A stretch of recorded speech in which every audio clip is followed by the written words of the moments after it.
incoming 6th grade and the incoming 9th grade based on those previous grades.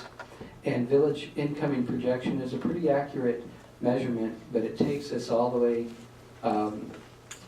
We have to do a process where we are familiar with how many kids are going to remain in the village, who's moving out, who's coming in. And we do have some minor changes every year, but it's a pretty close, pretty accurate number. And we are projecting for next school year 2,512. When we run that projection beyond just the next school year for FY13 and run that all the way out to FY16 using the same methodology, we are seeing our projections are going to continue to remain pretty flat here for a while, so that we see those as real numbers.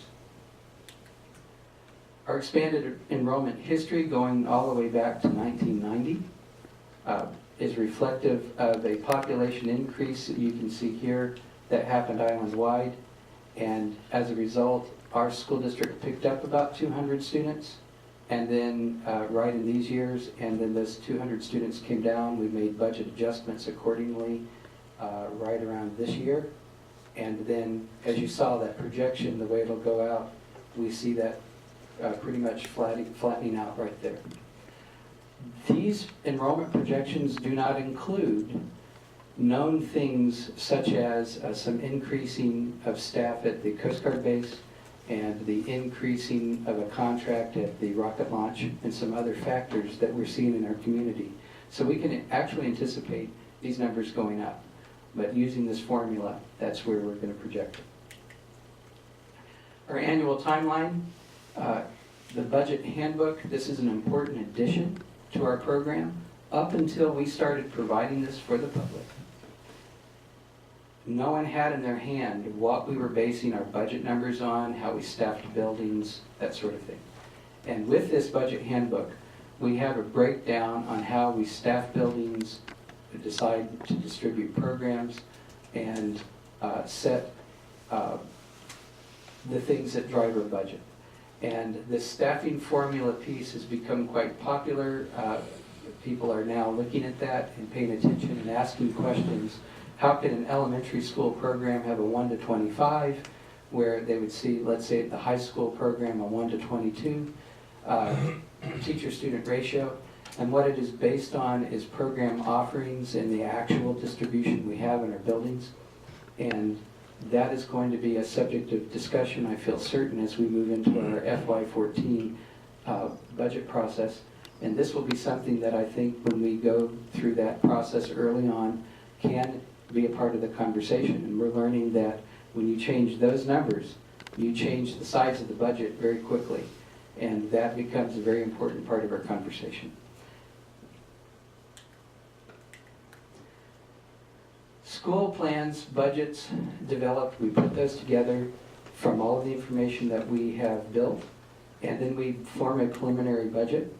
And as you know, our preliminary budget that we presented January 28th, 2012 reflected a difference in terms of a deficit or a shortfall of $2.9 million.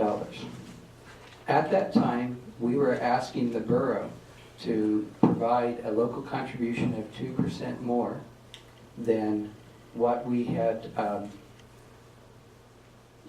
this previous year, or what we have this year. Our budget assumptions at that time is our enrollment will only decline by 7, but we actually anticipate that actually probably picking up by a few. Reduced funding from Kodiak Island Borough in terms of the flat funding that we were dealing with. No increase to the base student allocation from the state, and no increase in pupil transportation funding. Back in January 28th, we were also looking at these assumptions in expense, that we would see no salary increases as we were entering into the negotiations, because we couldn't know, we couldn't predict. A 7.2% increase in health insurance. Our town utilities would be set at these dollar amounts, 18 to 20 cents per kilowatt hour and $3.50 for fuel oil per gallon, and a 5% increase in property and general liability insurance. And those were the assumptions that we began with.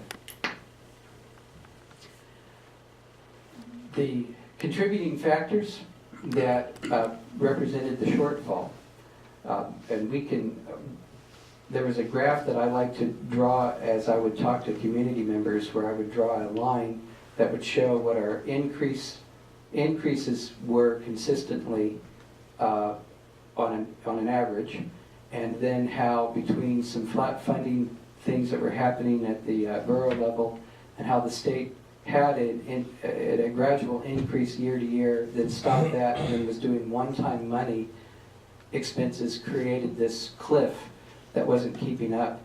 And this is what that cliff looks like. So we had the loss of the one-time state aid, that was part of that cliff. Elimination of the ARA Education Jobs Fund. This was a one-time amount of money that was applied to us that last year in 2011 that we could apply to this year in 2012, that we used at the last minute as we were facing the last minute budget issues that we ran into last budget session, and applied that to savings and jobs as opposed to cutting at that time. Use of fund balance reserves in the tune of $891,000. Salary increases due to movement, and this has to do with negotiated steps and columns that are built into all education systems. Health insurance increase of the 2.7%. Increases in transfer to pupil transportation, and that is where our pupil transportation funds under the new contract exceeded what we were receiving from the state and had to bring this into the general fund. Increases in workers' comp, increases in in-kind services, that includes property and general liability insurance. Utility service increases, and other is $104,000. The other is everything from increases in toilet paper and all of those particular things. That would be much too large of a list to make, but it's that kind of thing. That created in what we knew at the time as a $2.9 million deficit January 28th. Here was the breakdown of the revenue. State revenue represents 69.44%. Many of you probably recall at a time when that was up to 74%. State revenue represented about 74% of our budget. At this time, in January 28th, we were projecting it to be 69.44%. We have the federal revenues at 4.5%. Other revenues having to do with things like impact, not impact aid, E-rate, thank you. Universal Service Fund dollars, other revenues like that, 3.4%. And local revenue at 22.64%. Something that also used to represent closer to 25% of our budget. Our expense side, you can see that these three parts of the pie, certificated salaries 32%, non-certificated salaries 12%, employee benefits includes workers' compensation, it's 37% over here. All of the rest of this on this side, we have the non-personnel costs of our district combined is about, it's in that pretty small percent actually, around 20% of our budget. This page, this slide brings it all together to where those are those three major pieces of the pie, and then breaks this into non-personnel, in-kind services, and utilities. And of this you can see that that makes up, you can see how much salaries and benefits make up the bulk of our budget. $40 million is salaries and benefits. Major benefits. This green line right here represents the thing that we call TERS and PERS on behalf costs. This is the state's contribution, and when they started kicking that in, this is usually the top number people look at when they're looking at our budget to see how our budget has grown. But this is that portion of money that the state makes us put in our books as revenue and expense, which really, we never see that money. It doesn't actually touch our classroom. The numbers that are really important to look at, this orange line here represents the district's portion of that PERS and TERS. And the state did set this to where the increases here are moderate in terms of our expenses here with the district. The blue line represents health insurance costs. And since 2009, we have increased 110%. Is that correct, Wood? 110% since 2009 in that particular line item, which is part of what drives our cost up. Heating fuel history. Since 2009, again, if I grab that line here, it has gone up. Since FY03, it's gone up 300%. But we had the experience here where it dropped and then came back. So this was that year, this was 5 years ago when we were going to the state for the first energy relief that the state responded to with energy relief. And this year we're looking at another energy relief payment that the state may be presenting to us in a funding package. Did I get that right? 300%? Correct. The state has an Alaska statute that requires that 70%, at least 70% of our funding goes to instruction, and 30% goes to instructional support. And you can see that even with all of these increases in costs to our expenditures, we are still able to maintain this, meeting the state statute. Now the cap. In January 28, the cap for the local contribution at the time was based on this formula. And the formula was the 4 mills times the 2011 full tax value, which was $4,629,984. And what it is, it's actually half the change from 2000 and 2000? 1999, sorry, it took me a minute. It's half the change from 1999 and today, and then that's how this is calculated. And that was what the old formula was. It's now changed since then, but this was the minimum the local contribution was required. Additional allowable would be 23% of the fiscal year 2013 basic need as demonstrated in the foundation formula, which gave us a cap of $6,700,568. Total allowable cap $11,335,552. Should have said dollars first. Sorry about the. Sure is nice when Norm does this. Local contribution includes both the cash appropriation and in-kind services. And so we were expecting in January 28th, based on conversations we had directly with the borough, to have a 2% increase over this current year based on those conversations and projections that they were seeing in the property taxes that were being collected at that time. And then we presented in January 28th this proposal of asking $10,455,357 from the borough. In-kind services totaled $901,850, and these are those things like snow removal and our mental health contract with Providence and other such things like general liability insurance and property insurance. On this list, the only thing that increased is we see, well, actually 3 things increased. Audit services probably increased in our final budget, what about $5,000, $3,000 here, and then we had a 5% increase in our general liability and property insurance.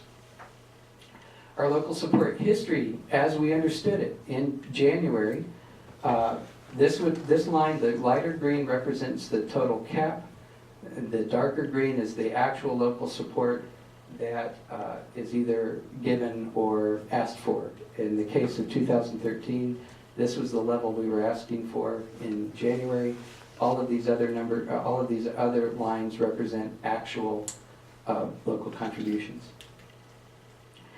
In this annual timeline, we began with these budget hearings, and it's important to go back to where we started, because that's where the conversation began. We had 8 meetings and counting tonight where we held public hearings on this topic, and then even had some smaller committee groups come together. We received on February 7th, 2012, a letter from the borough that provided a recommended budget with a much lower appropriation than we had anticipated.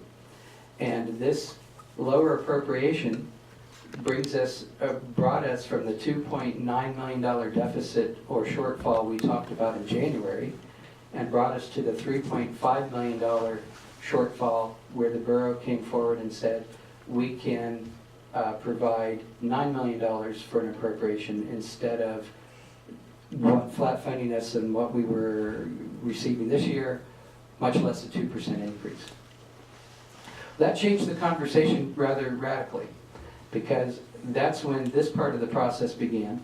We were going to the fly-ins in Juneau. We began the work there, listening to what the state was saying in terms of funding packages, and we saw the Senate Bill 182 coming around and beginning to put together a package, and it was repealing the per student funding that we were looking at for fiscal year 14, increases per student funding in FY12, that's the remainder of this year, and FY13, adjusts for inflation at a 1.5% rate thereafter, and provides an additional $496,000 for this school year, which has nothing to do with next year's budget, other than we can move some money that we took out of fund balance back into fund balance for this year.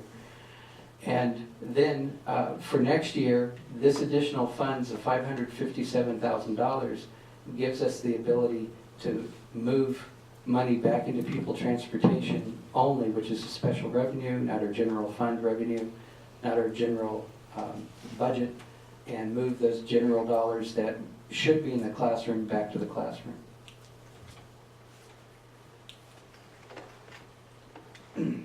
Senate Bill 182 also is now actually, and this is important, all of these bills actually were residing in separate bills, and I'm going to refer to them all right now as Senate Bill 182. What we watched happen is multiple bills all got compressed into this one bill at the end of the legislative budget session.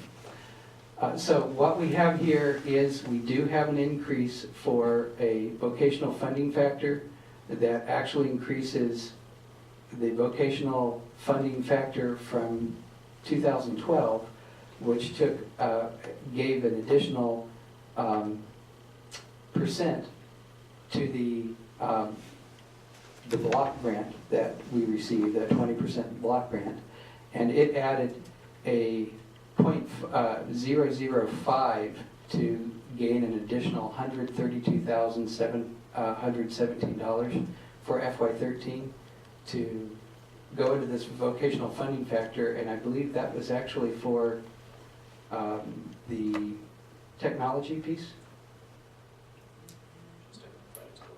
It's identified as VOCAD, which existed here, and this little piece here, they're just calling it VOCAD, but if you recall during the legislative session, that portion of the money that was targeting that concept of that extra piece of technology, which that language has dropped off out of this part of the Senate Bill 182, but that was the piece we were talking about during the legislative session. One-time energy relief of just at $500,000, $523,962 is also included. And there's a very interesting provision where they have rewritten the foundation formula.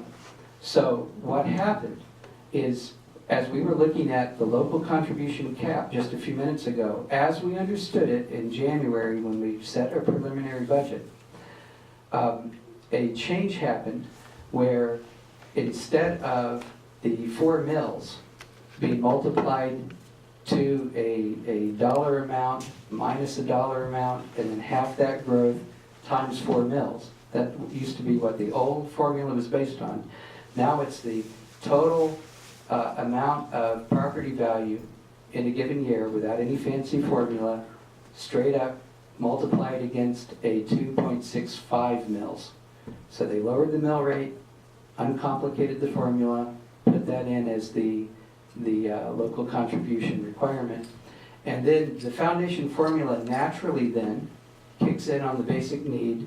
So the state then is making up the difference that you see there in that green level to make up the difference. So although the overall cap, you could move this, the overall cap required of the local borough is less, the money is still there.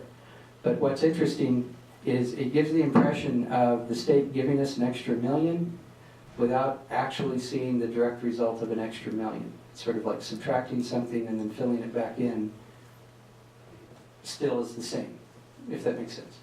But that was a significant change to the foundation formula. So here are the numbers. This is what the cap, the minimum requirement for local contribution was. This is what it is. This is that portion that the foundation formula makes up for. And this is what the total allowable cap still is, and what the total allowable cap still is for extra contributions. And all of those things are still the same. Reduction to local required looks like this. If we were to walk in here and take a look at what you will hear referred to by legislators offsetting required with state dollars, you will see that it was nothing.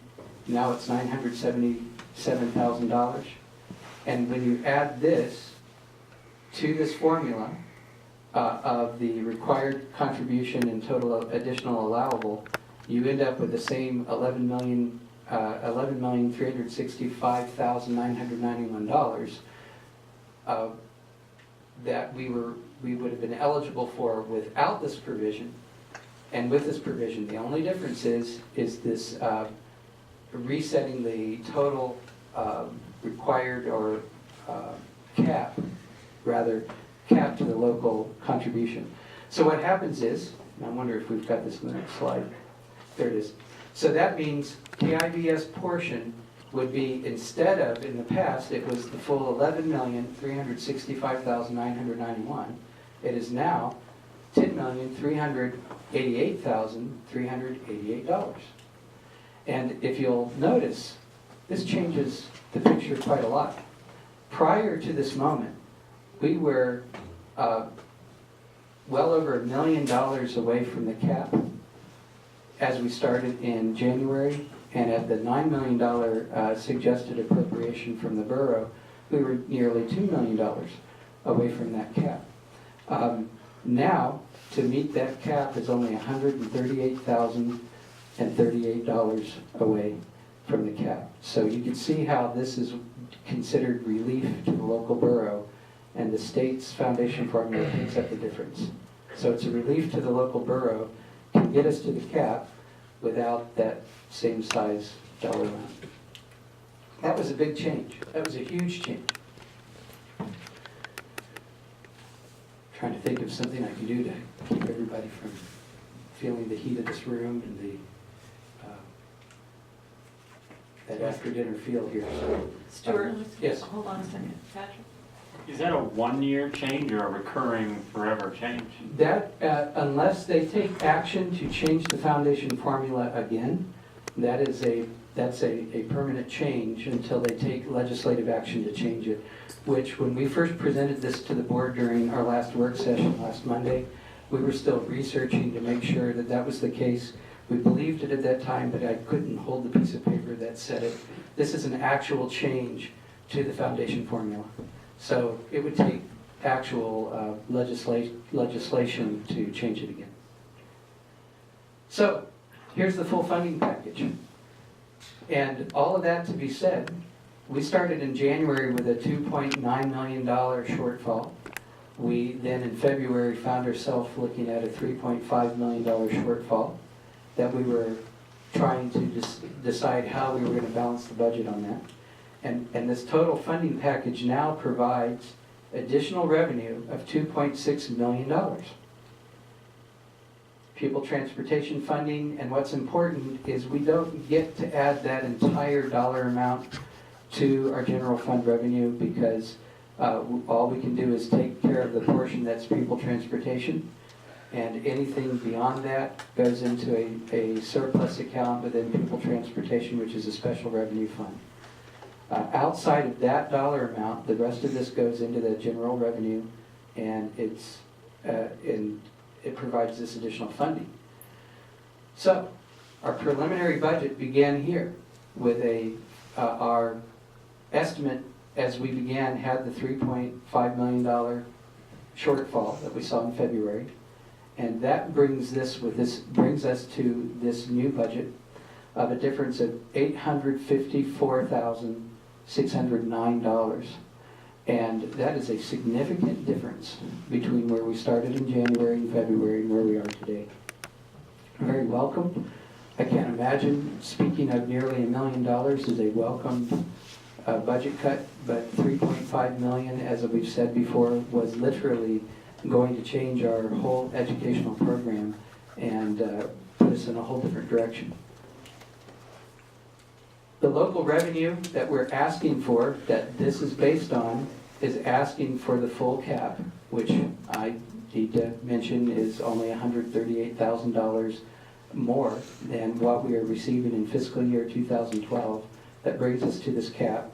The state revenue of $33 million, the federal revenue that we will be receiving of just over $2 million, and other revenues such as E-rate and other programs like that of $1.5 million gives us a total revenue of $47,753,679, and our total expenses that we're projecting currently is $48 million, and that's where the difference is. So we have to come up with our changes and what we're going to do and make that change. The non-personnel piece right here, the change between here and here represents that pupil transportation portion that we had to transfer over. So that's what that is. Stuart, Patrick, did you have a question? Yeah, but my question was on the pupil transportation. On a few slides back, you had a fiscal year 12 relief and a fiscal year 13 relief. Does that, your latest summary, include the extra from this year, the fiscal year 12 relief, or is that still in a fund balance?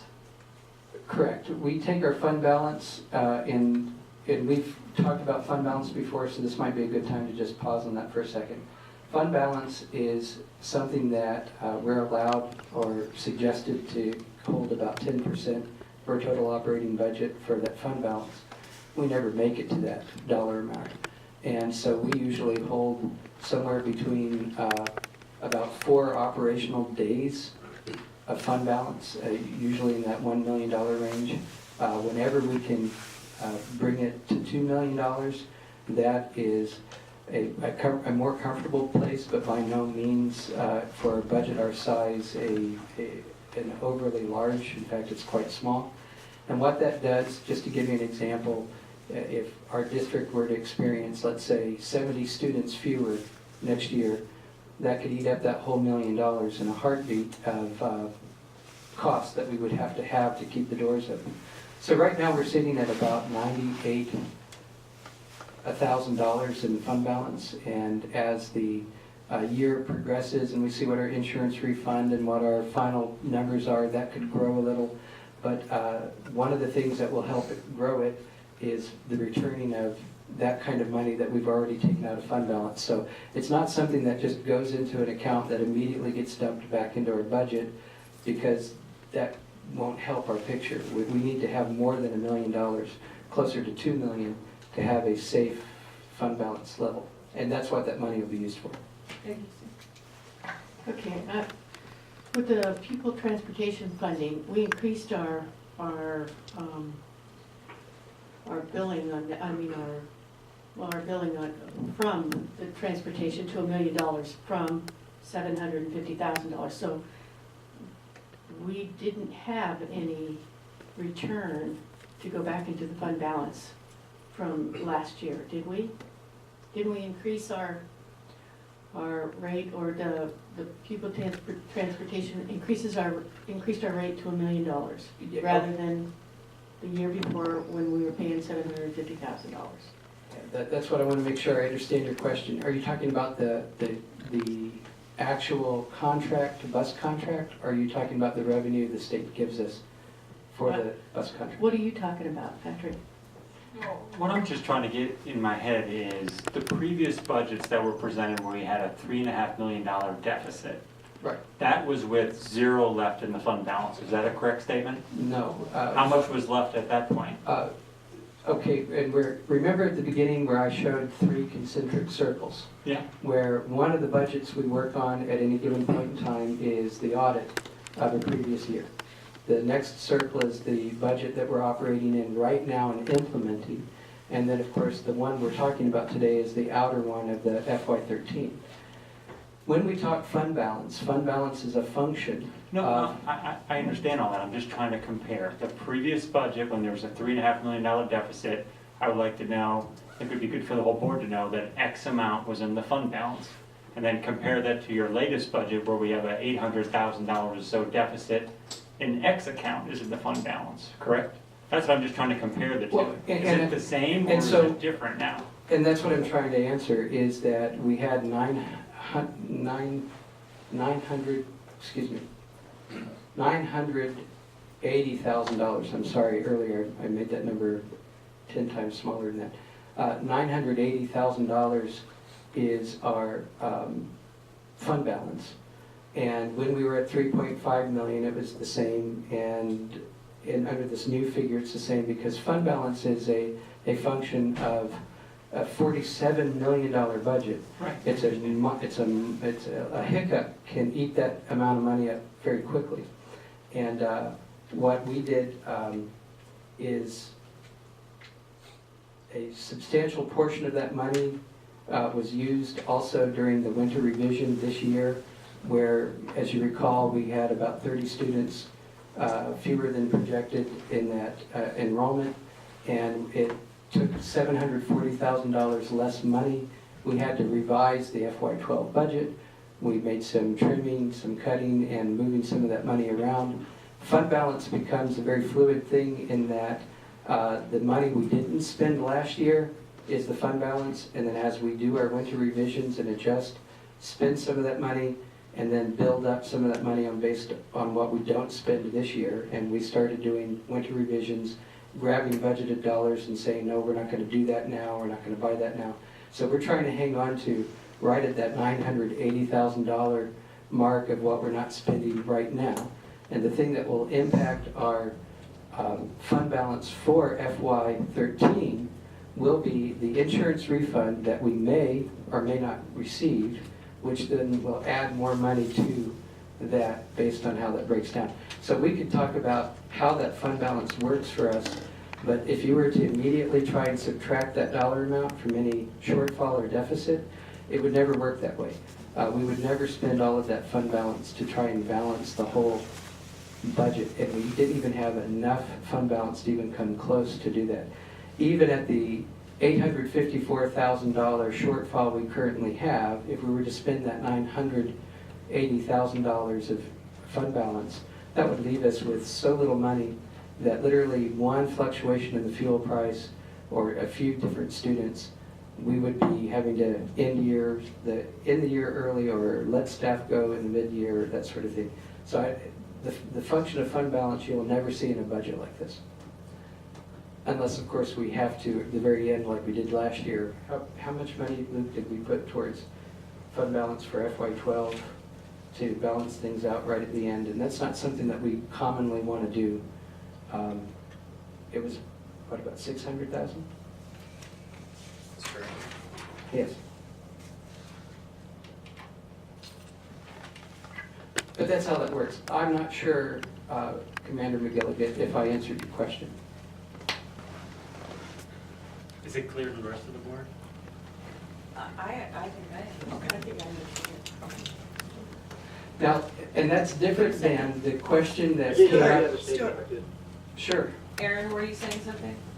Yeah, I just wanted to make the comment that if it's, my understanding is correct, with us pushing so close to the cap, there's been a belief in the past that we could spend our own fund balance down because the borough would be there to back us up. And quite honestly, with us being right at the cap now, there is no backup. We have to have our own reserves, or we're going to do exactly what Stuart said. If we have minor changes, we're going to run out of money mid-year, kind of like happened to Fairbanks this year, where they're laying off teachers mid-year. So I just wanted to stress that I think it's important that we maintain a viable fund balance. Thank you. Katie, were you going to say something? I was just interested in Luke, what you were going to say when you lit your microphone in response. Sure. Currently, and we'll get into this when we discuss the spring revision, but we are utilizing around $890,000 worth of fund balance in the current year. Commander McGilligan, what will occur with the Pupil Transportation Fund is in the spring revision, you see that we reduced that transfer to Pupil Transportation, $234,000 because of FY12 funding. That means that there'll be in a residual amount of $262,000, which will reside in Pupil Transportation Fund balance at the end of this year. Next year, with the increased funding to Pupil Transportation, we'll have an additional $16,000 added to that will reside in Pupil Transportation that will need to be used and preserved for future increases with those services that we provide out of that fund. Does And that those- answer your question, Patrick? Yes. Yep. And those surpluses, if I could use the term surplus, are the fund balance and pupil transportation and our general fund balance. Those two dollar amounts don't mix. So that's a special revenue outside of the general fund budget that we're talking about here today. I have one more question.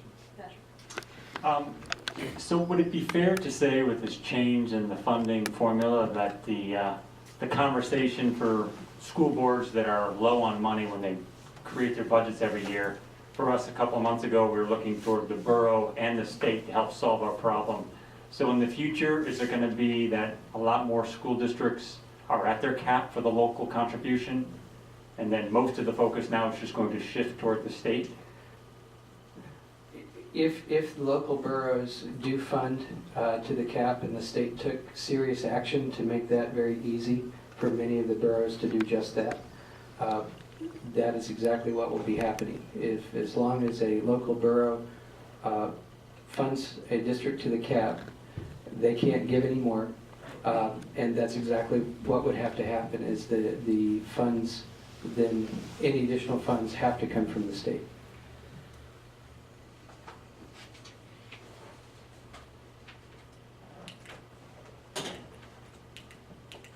Oh, aiming at the wrong device. Aiming it at your head there. Okay. So, in order to balance this budget then, we, instead of, and what we've been doing in the last budget sessions is we have been talking about a large set of cuts that the only way we could reach them is by talking about programs, talking about class size, talking about really big changes that would affect many students. Where we are right now is actually not bad. When we have the certificated staff of 3.0 full-time equivalent certificated staff, or the classified staff at 4.0 full-time equivalent, which is about 24 hours a day, and we're showing you those kinds of numbers, and we've actually pulled out some classified staff specifically targeting a maintenance mechanic position and an administrator. What we're able to do right now, and it's something that we've been fighting to get to, is we can make these adjustments now, not through programs, but through attrition.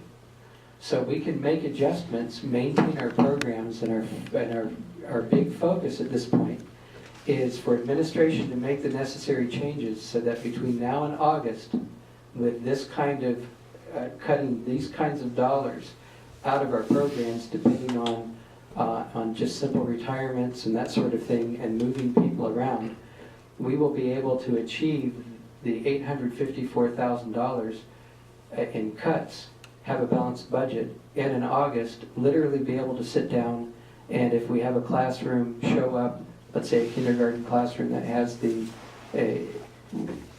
22, 23 kids and it's going over the line, and we have the ability to rearrange staff and then need to hire an additional staff member, we're going to be able to do it.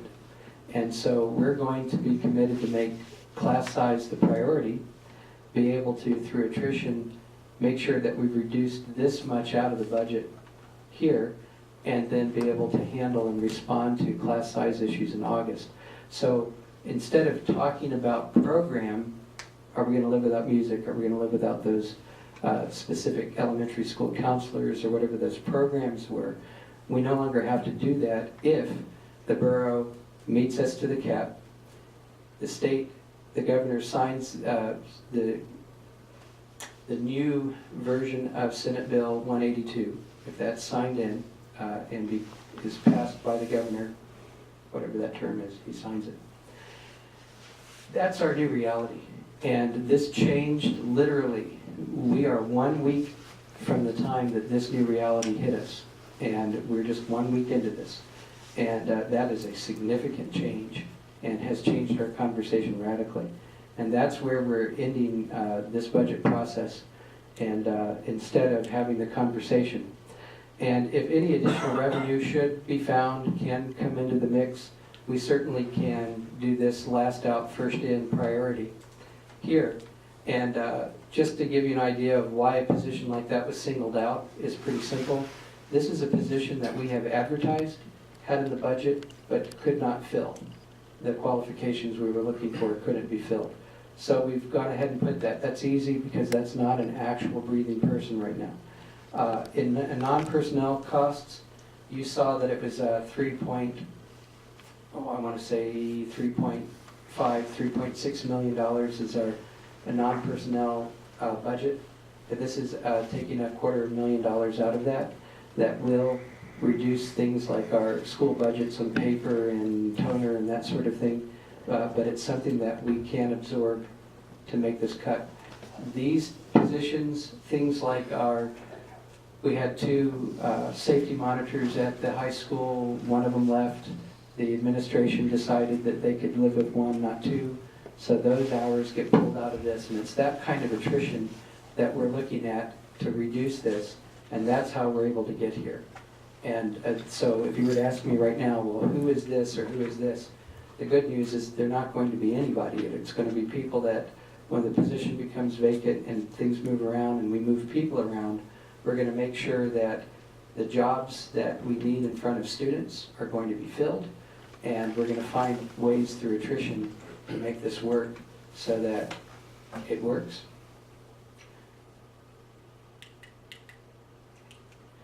Any questions?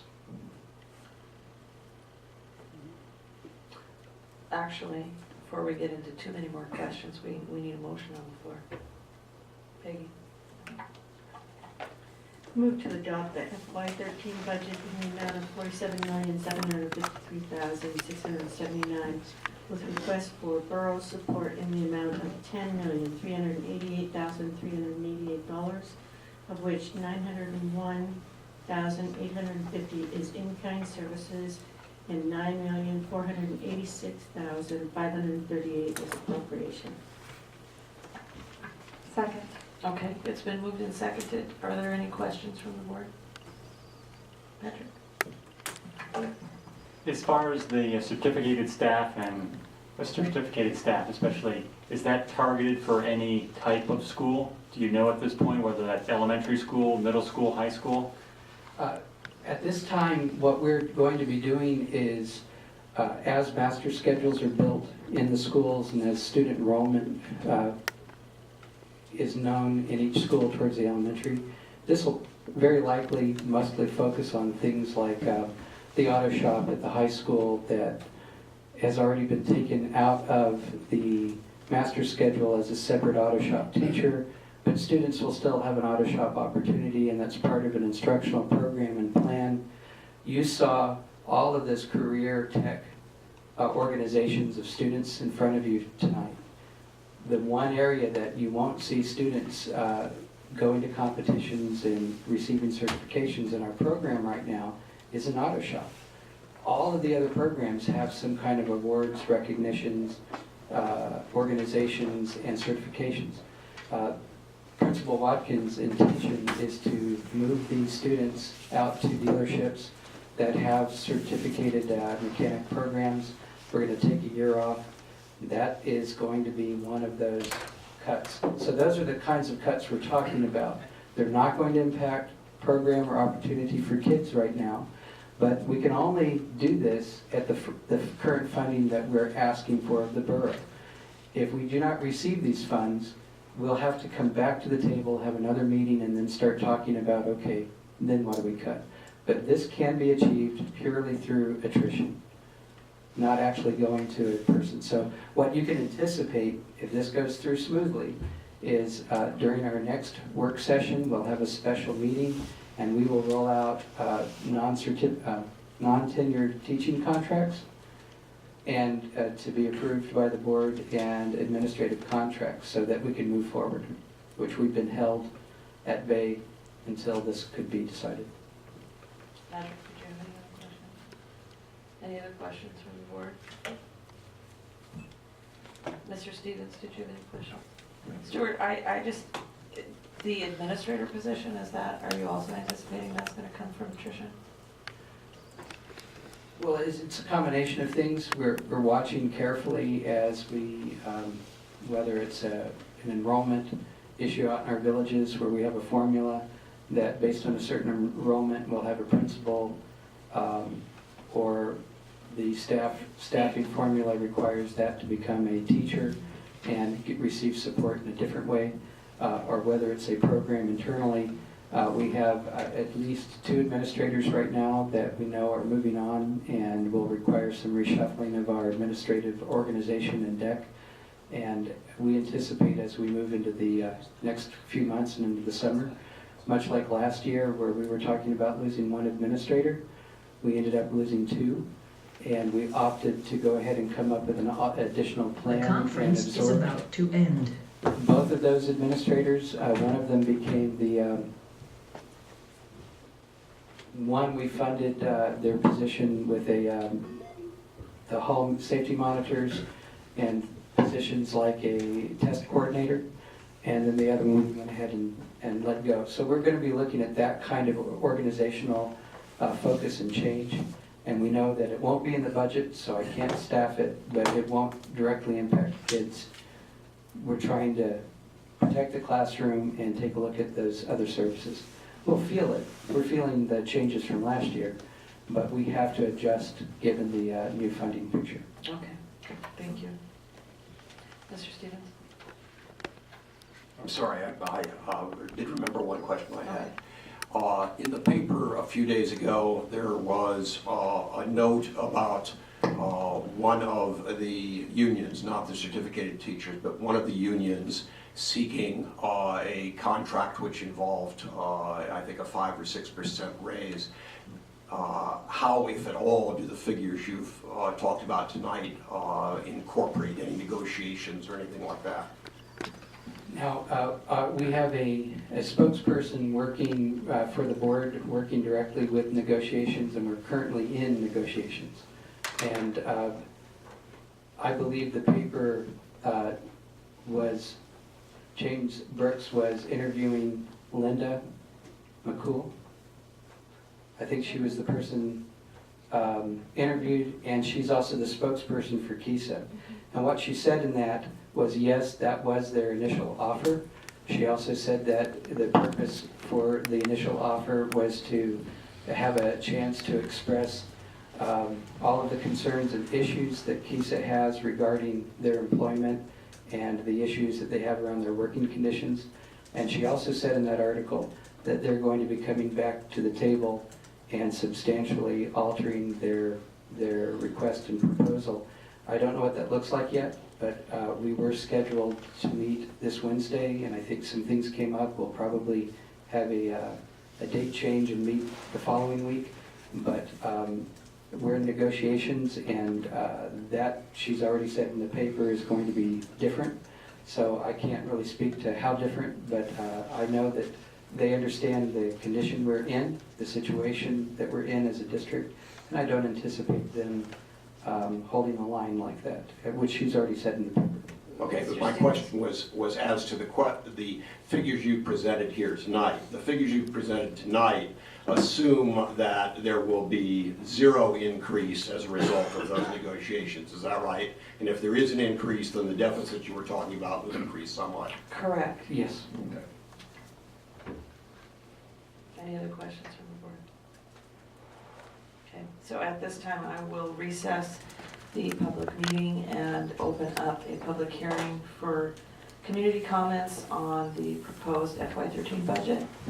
For those members of the public wishing to address the school board regarding the FY13 budget only, may call 486-3231 or toll free 1-800-478-5736. Getting late. Is there anybody wishing to address the school board at this time regarding the FY13 budget?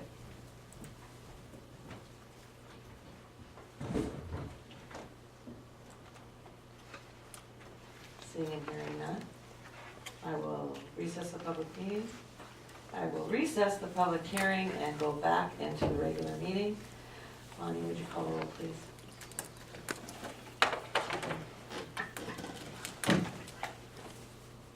Aaron Griffin,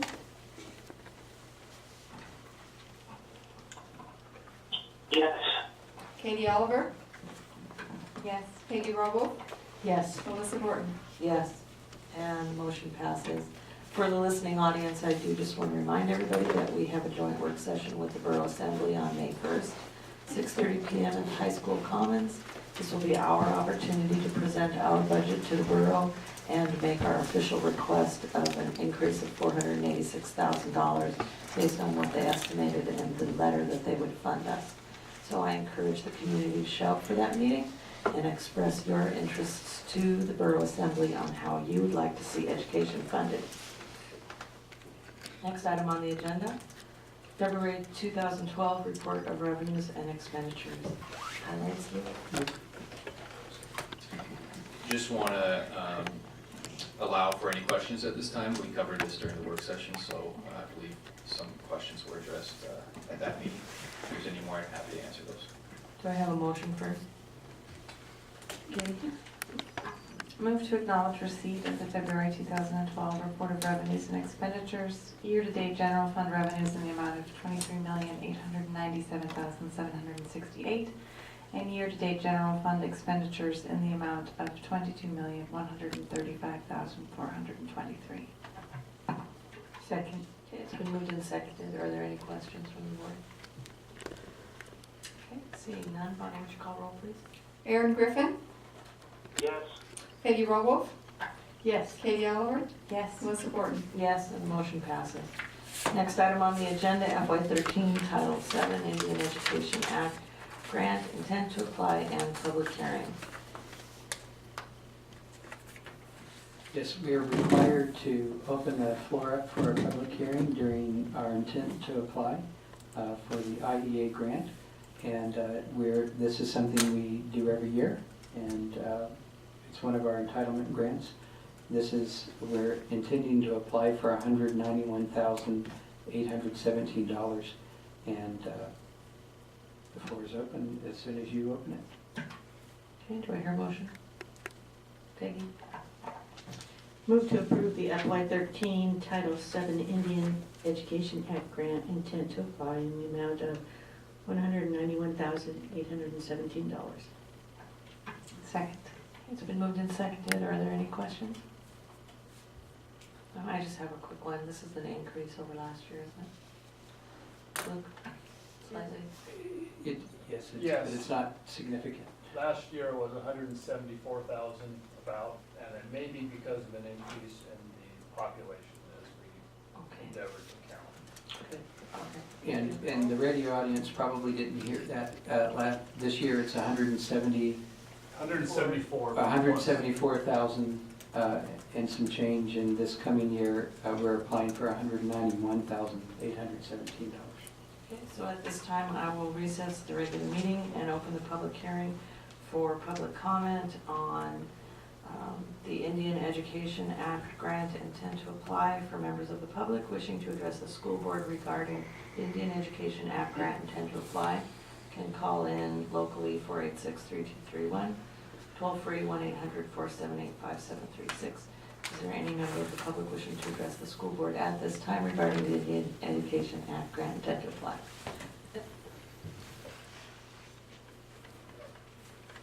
Seeing and hearing none, I will close the public hearing and go back into the regular meeting. Bonnie, would you call roll, please? Aaron Griffin, Yes. Katie Oliver, Yes. Peggy Orwell, Yes. Melissa Borton. Yes, and the motion passes. Next item on the agenda, the 2012-2013 K-12 small schools calendars and public hearing.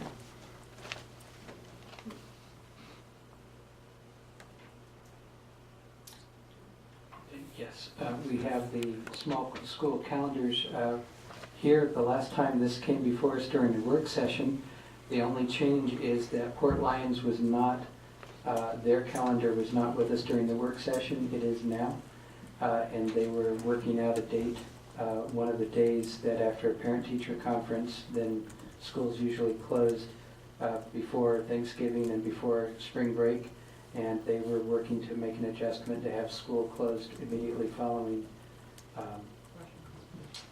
Russian Christmas. And so we were waiting on that calendar to be completed. It is now finished and included.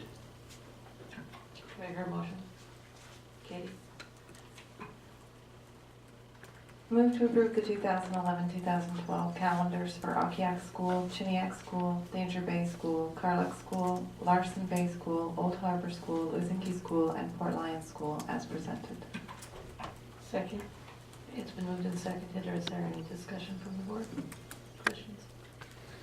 At this time, I will recess the regular meeting and open a public hearing to allow members of the community to comment on the small schools proposed calendar. Any member of the public wishing to address the school board can call locally at 486-3231, toll free 1-800-478-5736. Any members of the public wishing to address the school board regarding the small schools calendars may do so at this time.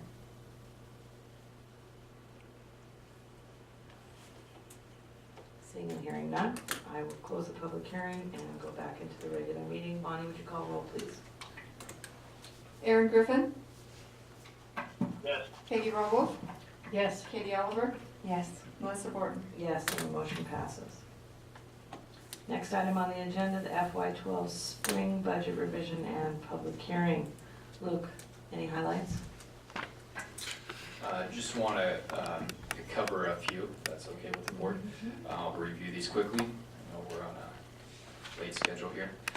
Want to thank our controller, Cassie Olin. She's in the audience tonight. She put a lot of work into this budget revision, as well as all of the building and administrators throughout the district as they reviewed and revised their non-personnel budgets. There's a couple adjustments. We scaled back $56,000 of use of fund balance. It was at $891,000, and with this budget revision, it sets at $835,000. We made a final adjustment on our foundation payments from the state of Alaska. Department of Education and Early Development came out with a final reporting of our student enrollment, which led to $23,540,000 being dedicated to both foundation and quality schools programs. We made a few adjustments to federal sources as well, and then on the expense side of the budget, certificated salaries were reduced by $81,000. The adjustments take into consideration all certificated contract adjustments that have occurred since December. Most contracts were reduced as a result of time away from work. Reasons for time away from work include work-related injuries, lapses in certification, and Alaska Family Leave Act situations. Classified salaries were increased by $137,000. Most of these increases can be attributed to additional aid time in the areas of special needs or special services. Health insurance premiums were also increased by $88,000 as a result of changes in health insurance designations among our support staff. Non-personnel items remained no increase. They were just moved around by building administrators and other administrators throughout the district to help eliminate deficits or to inform future spending plans. And lastly, transfers to other funds were reduced by $234,000, and this was the transfer to pupil transportation as a result of Senate Bill 182.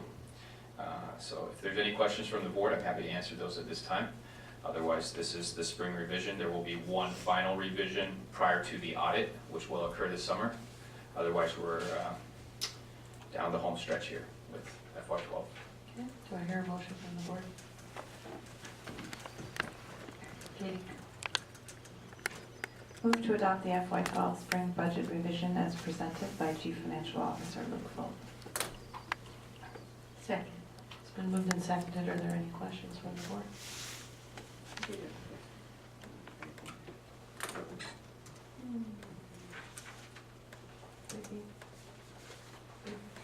All right. The health insurance premium, can you tell me a little bit more about that, Luke? That occurs throughout the year just based on our cleanup of different designations. Health insurance designations can change one of two times. We have an open enrollment at the start of the school year. We try to get as much of that reconciled early on in the year. We can also have vacancies that occur throughout the year. And whenever we have a vacancy, we budget it for the family benefits, which is the most expensive benefit, so it's more of a conservative projection on where our costs will be. And then we also have qualifying events that occur throughout the year. Qualifying events could be loss of coverage, anything that allows an employee to change benefits mid-year and still comply with the IRS guidelines. So throughout the year, we'll have several. Seeing no more questions, I will recess the regular meeting and open a public hearing to allow comments on the FY12 spring budget revision. Those members of the public wishing to address the school board at this time regarding the FY12 spring budget revision may call the local number 486-3231, toll-free 1-800-478-5736. Are there any members of the public wishing to address the school board at this time regarding the FY12 spring budget revision? Seeing and hearing none, I will close the public hearing and go back into the regular meeting. Bonnie, would you call roll, please? Aaron Griffin, Yes. Peggy Rowolf, Yes. Katie Oliver, Yes. Melissa Gordon. Yes, and the motion passes. 4 public hearings in one night. I think that's a record. If not, it feels like one. Last item on the agenda, revision to school board policy.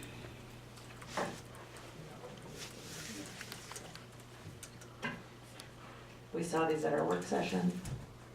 No surprise. Motion. Peggy? Motion to adopt the following board policy revisions in their first reading and to forward them to the May 21st, 2012 regular meeting for a second reading and public hearing. BP 4156.2 awards and recognition, BP 5030 school discipline and safety, BP 8000 concepts and rules, BP 8110 board membership, BP 8120 elections, BP 8130 vacancy, BP 8140 officers, BP 8200 powers and duties, BP 8310 orientation, BP 8320 meetings, BP 8330 membership responsibilities, and BP 8340 code of ethics. Second. It's been moved and seconded. Are there any questions from the board? Seeing none, Bonnie, would you call roll, please? Aaron Griffin, Yes. Katie Oliver, Yes. Peggy Rowolf, Yes. Melissa Gordon. Yes, and the motion passes, and they will move forward to our May 21st regular meeting for the second reading, public hearing, and adoption. Anybody who is interested in reading the policies before the public hearing can find them on our website. That concludes the business portion of our meeting this evening.